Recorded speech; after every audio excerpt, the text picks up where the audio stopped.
Hello बच्चों, let's read the question. से question say that write down the structure of the following compound. Compound क्या given है यहाँ पे बेसिकली 3 मिथाइल्स 2 ब्यूटेनॉल।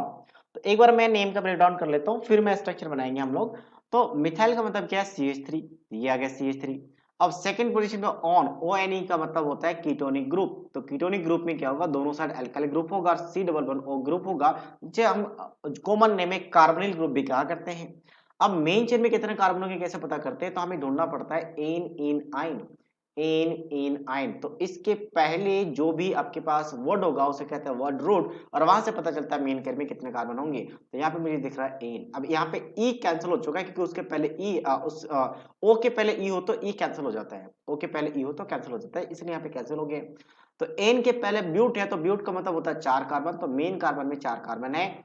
और इसके बाद एन का मतलब क्या है? एन का मतलब है आपके पास सिंगल बॉन्ड। अगर इन होता तो डबल बॉन्ड और आइन होता तो ट्रिपल बॉन्ड। और सेकंड का मतलब क्या है? तो सेकंड पोजीशन पे ऑन होगा, मतलब कीटोन का सेकंड पोजीशन पे रहेगा। तो अब हम एक बार स्ट्रक्चर बनाते हैं इसका। तो बेसिकली 4 कार्बन है मेन चेन में। काउंटिंग कर मान लो हमने लेफ्ट से स्टार्ट किया, काउंटिंग हम लेफ्ट या राइट कहीं से भी कर सकते हैं। तो सेकंड पोजीशन पे तो सबसे पहले ऑन है, मतलब कीटोन है। अब मिथाइल ग्रुप कहां पे? थर्ड पोजीशन पे। तो ये हो गया, तो ये नेम पूरा हम लोगों ने लिख दिया। अब जो वैलेंसीज कार्बन की इनकम्प्लीट है वो हाइड्रोजन के साथ कंप्लीट किया जाएगा। कार्बन की वैलेंसीज वैसे 4 होती है क्योंकि इसके आउटरमोस्ट में 4 इलेक्ट्रॉन्स होते हैं, तो इसलिए 4 बॉन्ड बनने चाहिए। तो जहां पे भी कम लग रहा है हाइड्रोजन को इंक्लूड करके हम वैलेंसी कंप्लीट करेंगे।